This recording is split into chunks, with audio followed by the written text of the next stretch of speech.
नमस्कार। धूमिल पांडुलिपि में आप सबका स्वागत है। भोली बिसरी कहानी में आज सुनिए कमलेश्वर जी की कहानी ऊपर उठता हुआ मकान।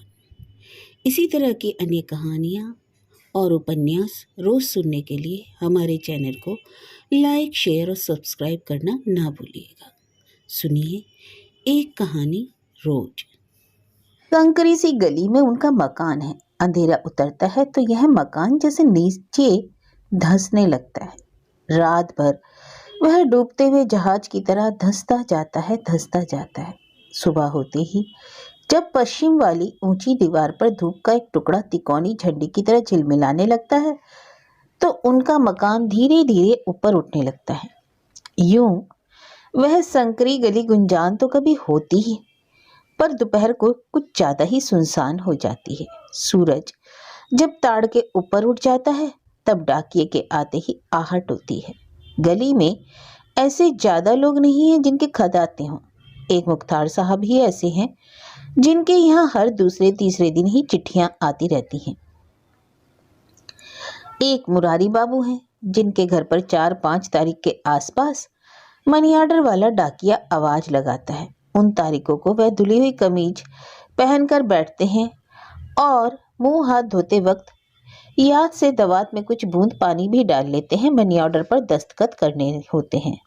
घर के भीतर गौरी का पूरा कारोबार तब तक रुका रहता है जब तक किशन का मनी ऑर्डर नहीं आता। उसके मिलते ही दोनों राहत की सांस लेते हैं, पर आधे घंटे बाद ही घर में शीत युद्ध शुरू हो जाता है। फूलती हुई सांसों को रह रहकर संभालते हुए गौरी बड़बड़ाती रहती है, अरे सब रुपयों को अपनी टेट में रखना है तो रखो। गंगा जी की सौगंध जो एक पैसा मांगो तुमसे। कोई परजा पझारू है जो 15 रुपए हाथ पर रखे और कानों में तेल डाल दिया। खर्चा करो तो पता लगे। मुरारी बाबू सब सुनते रहते हैं, उनके कानों पर जूं नहीं रेंगती, पर जब गुस्सा ज्यादा आ जाता है तो स्टूल पर रखे अपने दांत लगा लेते हैं और बकना झकना शुरू कर देते हैं। लड़ते लड़ते जब दोनों पस्त हो जाते हैं तो वह जूता पहनकर वैद्य जी की तरफ चले जाते हैं और उनकी दुकान पर ही बैठकी होती है। तब गौरी घर में अकेली रह जाती है। टीन के नीचे नीचे लेटे लेटे वह न जाने क्या याद करती रहती है। बीती हुई लंबी जिंदगी की बहुत सी बातें उसे याद आती है। खास तौर से तब उसे मुरारी बाबू का बेगाना व्यवहार सबसे ज्यादा सालने लगता है। जब भी उसे ब्याह के बाद वाली वह घटना याद आती है तो गंदली आंखें डबडबा आती हैं। जसवंत नगर से मुरारी बाबू का खत आया था, मेरी शादी आप लोगों ने अपनी मर्जी से की है तो उसकी जिम्मेदारी भी उठाइए। मेरे लिए यह कतई मुमकिन नहीं है कि यहाँ उसके साथ घर गृहस्थी जमा सकूं। खत खुलते ही घर में सन्नाटा छा गया था। माथे पर हाथ मारकर तब मुरारी की मां ने गहरी सांस लेते हुए कहा था, पता नहीं विधाता ने इस करम फूटी के नसीब में क्या लिखा है। जवान मिट्टी आखिर हम कब तक संभालेंगे। और मुरारी के पिताजी इसी टीन के नीचे खड़े गुस्से से कांप रहे थे। उन्होंने गौरी को रोते सुना था तो बोले थे, तू फिक्र मत कर बहू, जब तक मेरी सांस है तुझे तकलीफ नहीं होगी। पर आगे की बात सोचकर वह भी घबरा से गए थे और मुरारी को अभाई तबाही सुनाने लगे थे। घर में उस दिन से एक मनहूस सा सन्नाटा छा गया था। सास की नजर में अजीब सा रहम और सचेतता आ गई थी। गली में खुलने वाली दोनों खिड़कियों को उन्होंने बंद कर दिया था। कभी शाम को छत पर गौरी जाती तो वह किसी न किसी बहाने ऊपर पहुंच जाती और पड़ोस की छतों पर पतंग उड़ाते हुए लड़के को देख देख कर कुड़ती, अरे ऊँट हो गए हैं पर पतंग जरूर उड़ाएंगे। और फिर वही छत पर बैठे बैठे वह बड़े भेद स्वर में गौरी को पड़ोस के घरों के कच्चे चिट्ठे सुनाया करती और उसके मन में सबके लिए घृणा पैदा करती और मेल जोल ना बढ़ाने की हिदायत देती। पर जब गौरी अपने को देखती तो यही सोचती कि आखिर क्या कमी है उसमें। और फिर सास की जगह जबान पर एक ही बात रहती, जवान मिट्टी है, अरे ऐसे कैसे पार लगेगा। तब यह घर उसके लिए दहकता हुआ आवा बन गया था। लंबी लंबी साए साए करती दोपहरिया, काली अंधेरी रातें और निपट अकेली सुबह। आखिर अपनी जिंदगी से ऊबकर एक रात उसने गले में रस्सी का फंदा डाला था, पर बाबूजी ने ना जाने कहां से आहट पाली थी। माँ जी को उन्होंने हड़बड़ाकर जगाया था और उसे बाहर लाकर बहुत समझाया था। सवेरे तक वह उसे पास बैठाकर लालटेन की मध्यम रोशनी में रामायण पढ़ पढ़कर समझाते रहे थे। सुनो बेटा, इससे चित्त शांत होगा। इसके बाद पहरेदारी और बढ़ गई। माँ जी और बाबूजी दोनों की आंखों से नींद उड़ गई थी। उनकी आंखों में निपट उदासी और दहशत भरी रहती। माँ जी ने मिट्टी के तेल का पीपा छोटी कोठरी में बंद कर दिया था और बाबूजी दूसरों के आराम का बहाना बनाकर घर की रस्सी पंचायती कुएं की जगत पर छोड़ आए थे। धीरे धीरे मौत का साया सरक गया था, पर घर की बोझिलता में कोई कमी नहीं आई थी।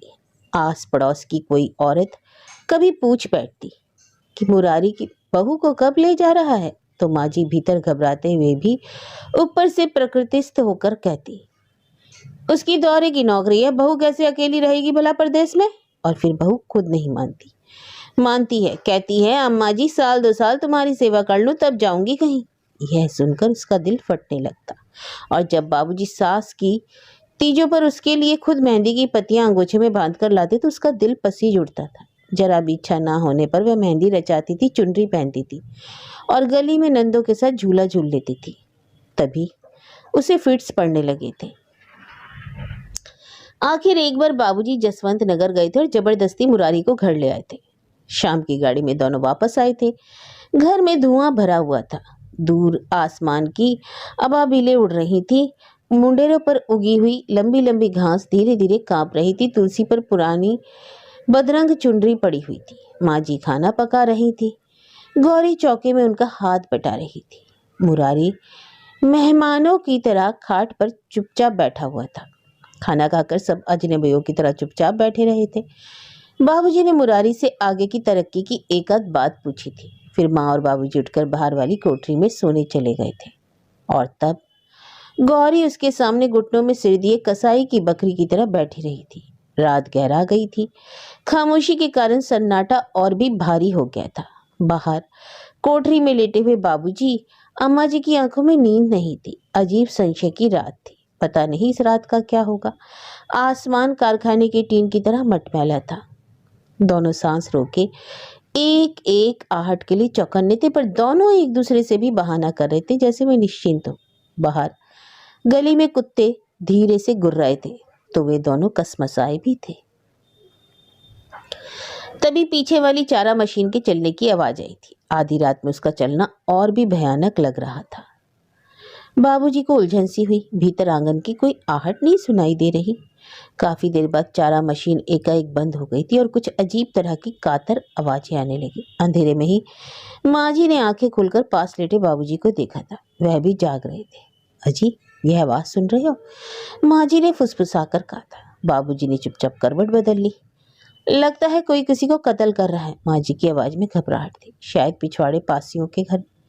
तुम्हें ना कभी अकल नहीं आएगी, चुपचाप सो जाओ, बाबूजी ने कहा था। वह निश्चिंत हो गए। चारा मशीन फिर चलने लगी थी और उसके शोर में सब कुछ डूब गया। सुबह गौरी माँ जी के उठने से पहले नहा धोकर चौके में पहुंच गई और सब कुछ हल्के से बदल गया था।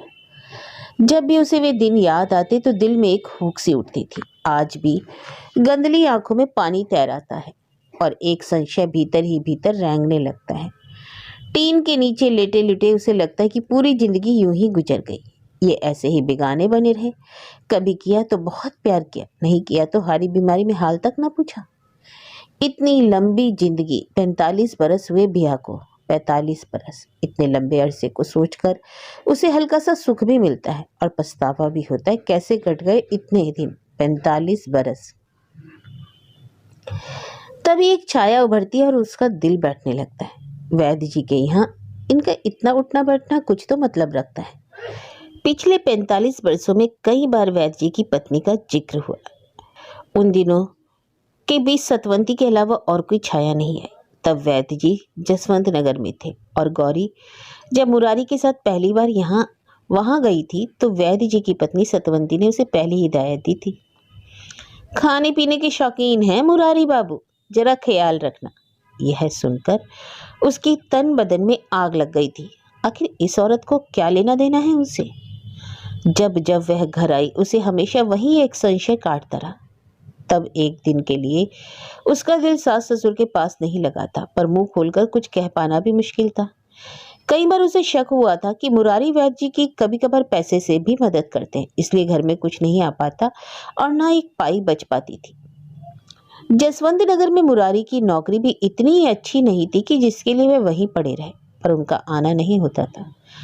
अपने शहर में उतनी ही तनख्वाह पर तहसील में नकल नवीसी की नौकरी मिल रही थी, पर वह नहीं आए थे। और जब आए थे तो वैद्य जी का औषधालय भी साथ बांध कर लाए थे। वहां वैद्य जी की किस्मत चमक उठी थी और उन्हें पैसे की तकलीफ नहीं रह गई थी। पिछले 45 वर्षों में वैद्य जी को लेकर भी उसकी मुरारी से कहासुनी हुई है,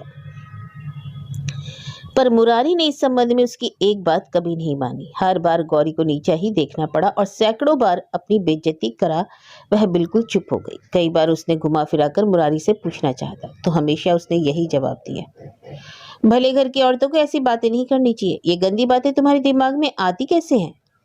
एक क्षण मुरारी के चेहरे पर जो तकलीफ उभरती थी उसे देखकर वह परास्त हो जाती, अपने ऊपर उसे ग्लानि होती थी। अरे आदमियों का कुछ भरोसा नहीं। कभी जब रेवती भेद भरे स्वर में कहती तो गौरी हंसकर बोलती, तुम्हें नहीं होगा, हमारे कृष्ण के बाबूजी तो देवता हैं, देवता। कभी आंख उठाकर उन्होंने मोहल्ले में नहीं देखा। उन्हें तो यह भी पता नहीं कि इस घर में कितनी जनानियां हैं। मर्दों के लक्षणों का कुछ पता नहीं बहन, रेवती फिर बोलती तो गौरी निश्चिंतता से कहती, अरे अब हम काहे की फिक्र, 60 की उम्र हुई, अपनी फिक्र करे वो जिनके वो जवान हैं। और एकाएक बुढ़ापे की यह बात सब संशय को काट फेंकती। इसके आगे कोई क्या कहेगा? तब उसे बहुत सी वे बातें याद आती जो उसकी बिल्कुल निजी थी, जिनमें किसी का दखल नहीं था, और उन्हें सोचकर वह भगवान को लाख लाख धन्यवाद देती कि उसे ऐसा पति मिला था जिसने जिंदगी काट दी। नहीं तो कितनी कितनी खुआरी हुई थी औरतों की घर की देहरियों के बाहर तक। किससे पहुंच गए? राम रतन की घरवाली संख्या खाकर मर गई थी, और जमुना का आदमी सन्यासी होकर निकला तो आज तक घर वापस ना आया। अब भी जमुना सिंदूर लगाती है, करवा चौथ का व्रत रखती है, भर भर बाहर रंगीन चूड़ियां पहनती है, और इस निपट बुढ़ापे में भी सदवा के ठसके से रहती है। रेवती ने ही एक दिन कहा, जमुना अब इस बुढ़ौती में तुम्हारा यह सिंगार पठार अच्छा नहीं रहता, पता नहीं सन्यासी जी कहाँ मर खप गए होंगे। सुनकर जमुना बिफर उठी थी। अपने खसम का सुहाग भरती हूँ, तेरी छाती पर काहे को सांप लौटता है? अरे अब 70 की हुई सन्यासी जो 50 पार करके गए, पर लोग ना सिधारे होंगे। रेवती पूरी बात भी नहीं कह पाई थी कि जमुना ने उसका मुंह नोच लिया। तू अपने को मरा समझ ले, पड़ा पड़ा नरक भोग रहा है। चूड़ियां तोड़ दे, शायद उसके प्राण भी निकल जाए। बड़ी आई हमें सीख देने वाली, कोड़िन होके मरेगी ससुरी। जमुना किसी की नहीं सुनती। उसे विश्वास है कि उसका पति जब तक जिंदा रहेगा तब तक वह सुहाग भरती रहेगी, और वह चाहे घर आए या ना आए। जब जमुना साथ में नहीं होती तो सभी उसे सदा सुहागिन कहकर पुकारती हैं। और इस सबके बीच गौरी जब अपने को देखती है तो बहुत भाग्यवान पाती है। उसका आदमी जीता जागता चलता फिरता है, तभी उसकी आंखें खुशी से चलचला आती हैं और वह टूटते शरीर की सारी व्यथा भूल जाती है। कमजोर आंखों से भी उसे सब कुछ साफ साफ नजर आने लगता है। सोने घर में बच्चों का शोर सुनाई देने लगता है। टीन में लेटे लेटे तभी उसे पश्चाताप सा होने लगा। वह खामखा 10-5 रुपयों के लिए उलझ पड़ती है। आखिर वह अपनी छाती पर रखकर तो नहीं ले जाएंगे। इस वक्त भी वे वैद्य जी के अलावा और किसके पास गए होंगे? बड़ी बातूनी है वैद्य जी की घरवाली, ऐसे हंस हंस कर बतियाती है कि आदमी अपनी उम्र भूल जाता है। वह पड़ी पड़ी यही सोच रही थी कि बाहर दरवाजे पर छड़ी की आवाज, बहुत नाराज होकर गए हैं, वैसे ही जले फूके लौटे होंगे। गौरी उठकर बैठ गई। वह उनके आते ही सब कुछ ठीक कर लेगी, कभी इन जरा जरा सी बातों पर गुस्सा नहीं होने देगी। मुरारी बाबू भीतर आए, जो उनके हाथ में एक दोना था। उनकी सांस फूल रही थी, मुंह पसीने से तरता। आते ही उन्होंने दोना गौरी के हाथ में थमा। अरे यह क्या लाए? दही है। अपनी टोपी उतारकर हवा करते हुए बोले, गुस्से से तुमने अपने लिए तो कुछ बनाया नहीं होगा। एकादशी का व्रत ऊपर से होगा, यह खा लेना, नहीं तो शाम तक बेहाल हो जाओगी। गौरी की आंखों में अपार स्नेह उमड़ आया। उसकी गर्दन की नसें अब भी तपक रही थी और पसीने की धार कनपटियों से बह रही थी। दही रखकर वह पंखा झलने लगी। मुरारी बाबू वहीं घाट पर लेट गए। उनका दाहिना पैर बुरी तरह कांप रहा था। बहुत दिनों से यह रोग उन्हें हो गया था। कमीज के बटन उन्होंने खोल दिए थे। चमड़ी के नीचे पसलियां धौंकने की तरह चल गई। अब शरीर चलता नहीं। बड़ी मायूसी से बाबू बोले थे, यह पैर भी बहुत धोखा देता है। तेल मल दूं? गौरी ने पूछा। कमर तो फोड़े की तरह दुख रही है, हल्के से कराते हुए मुरारी बाबू ने करवट बदली। अपना कुछ तो ख्याल किया करो। दही को ऐसी कौन सी जरूरत थी? गौरी की समझ में नहीं आ रहा कि वह कैसे उनका सारा दर्द और थकान दूर कर दे। एक क्षण की खामोशी के बाद वह बोली, वैद्य जी से ही कोई दवा ले लो, पिछले 1 बरस से तुम्हारे जोड़ों में दर्द।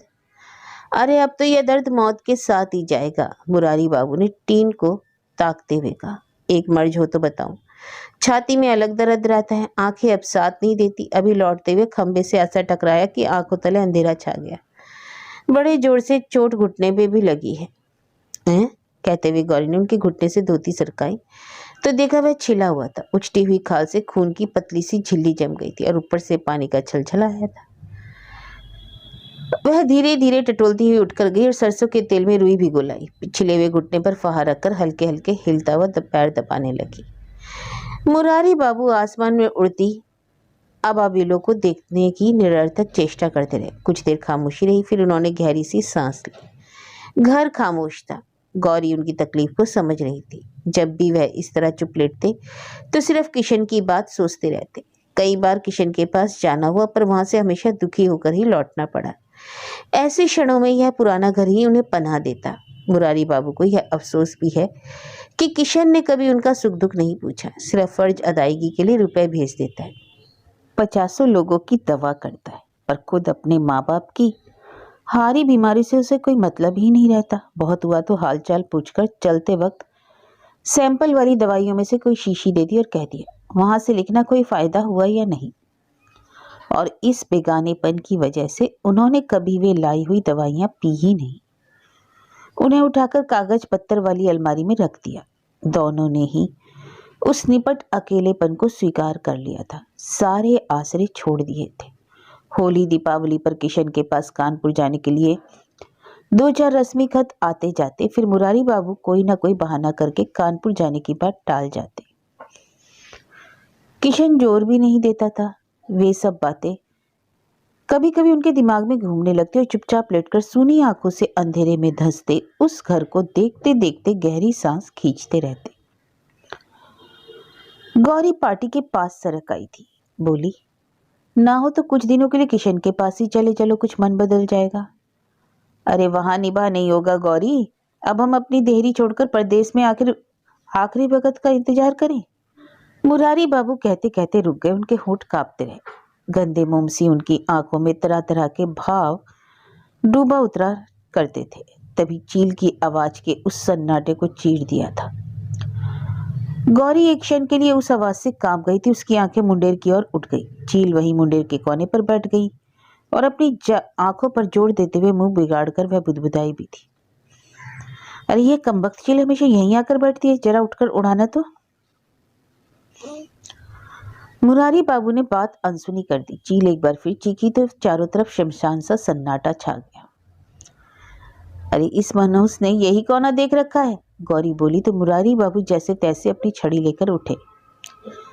मुंडेर के पास दीवार पर उन्होंने छड़ी 2-4 बार पटकी तो चील चीखती हुई उड़ गई थी। बहुत देर तक चील की आवाज की गूंज आंगन में कांपती रही। शाम का सन्नाटा और घर के ऊपर चक्की काटती चील की आवाज से गौरी का दिल थर थर कांपने लगा था। मुरारी बाबू गुमसुम लेटे थे। उन्होंने अपने दांत निकालकर सिरहाने रख लिए। दांत निकाल कर रखते ही उनका चेहरा बदल जाता था।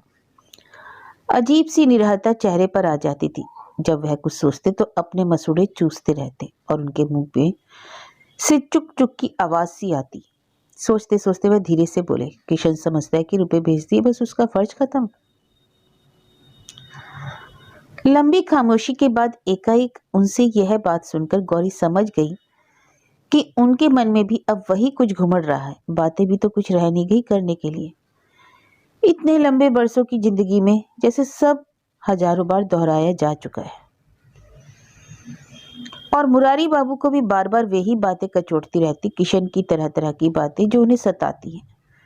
और तब उतरते अंधेरे को वह चुपचाप ताकते रहते हैं। 3 साल उन्हें कहते हो गए कि 2 दिन के लिए उनके साथ हरिद्वार और ऋषिकेश चला चले, पर उसे वक्त ही नहीं मिलता। मन तो गौरी का भी भटकता है, पर जब मुरारी बाबू बकने झकने लगते हैं तो वह चुप हो जाती है। बोलती भी है तो धीरे से कि शायद उसे वक्त नहीं मिल पाता हो, क्या करे।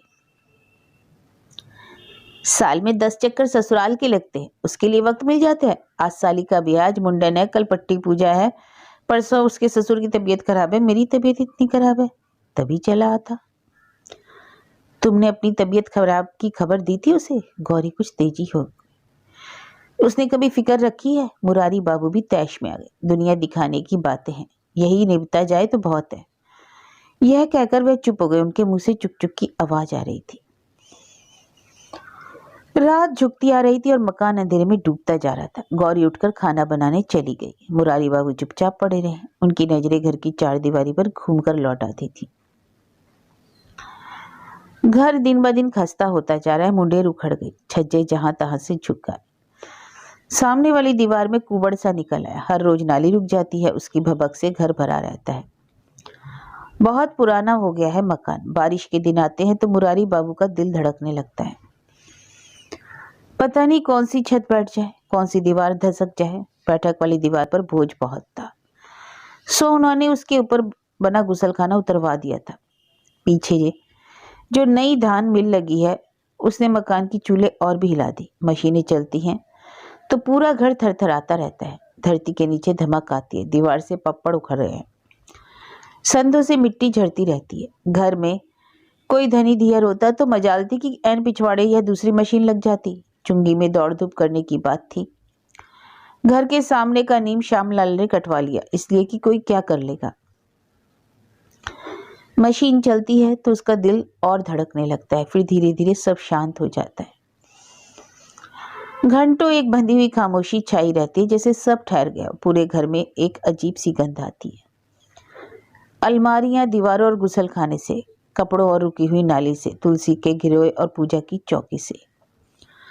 पर रात को लेटते वक्त जब गौरी सब किवाड़ बंद करती है तो लगता है कि वीरानों के दरवाजे बंद हो गए। खुले हुए किवाड़ों से कमरे टूटती सी सांसें लेते हुए लगते हैं। खिड़कियां अंधी आंखों की तरह झांकती है। गौरी लालटेन धीमा करके सिराने रख लेती है। तब लगता है कि अंधेरे कुएं के तले में बैठे हों। अंधेरे की दीवारें और ऊंची हो जाती हैं, पर एक पहचान भरी गंध उन्हें छा लेती है। सिराने रखी लालटेन से भी कुछ ऐसी महक फूटती है जिसके बिना शायद नींद नहीं आती। वैसे बहुत रात गए तक दोनों की नींद नहीं आई। फिर अब कौन सो जाता है पता नहीं चलता। सुबह आंख खुलती है तो घर सुरमई धुंधले में डूबा होता है। जे के नीचे लगे कड़ों में बरसों पुरानी डोरियों के टुकड़े धीरे धीरे कांपते हैं।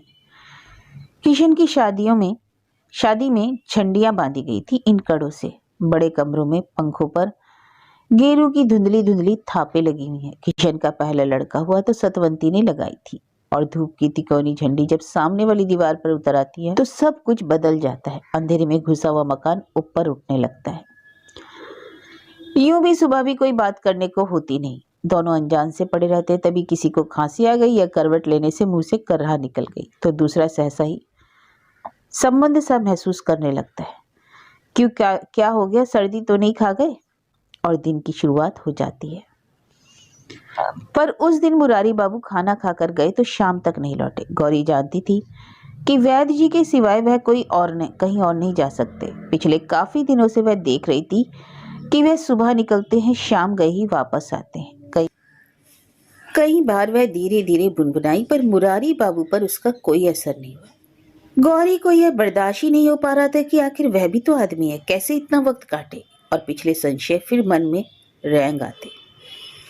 सतवंती से बात करने में इन्हें रस आता है। अपने दुखड़े रोते होंगे और सिर हिला हिलाकर वह सुनती होगी। यहाँ ऐसा कौन है जिससे कोई अपने मन की दुख विपता कहे? आखिर वह भभक ही पड़ी है। हमारे ख्याल से तुम अपना खाना भी वहीं मंगवा लिया करो, बेकार लौटना पड़ता है। यह बात मुरारी बाबू को तीर सी लगी थी। चोट संभाल नहीं पाए तो बोले, तुम समझती हो मैं खाने का मोहताज हूँ? मोहताज तो मैं हूँ, तुम काहे के होगे? शर्म नहीं आती इस उम्र में? अब जवानी फिर से लौट कर नहीं आएगी। चुप रह चंडाल, बेशरम कही की। मुरारी बाबू का पूरा शरीर पारे की तरह थरथरा रहा था। पूरी उम्र कट गई आराम से ना, इसलिए तो जो मन में है अब कर लो, काहे को कलक रह जाए। गौरी भरी हुई थी और गुस्से में मुरारी बाबू ने बड़ी तबाही बातें बकी। गड़े मुर्दे उखाड़ उखाड़ कर कोसा था। दाल की पतीली फेंक दी थी, तरकारी नाली में डाल दी थी। और गौरी बहुत देर तक बीती जिंदगी के दुख याद कर करके रोती रही थी।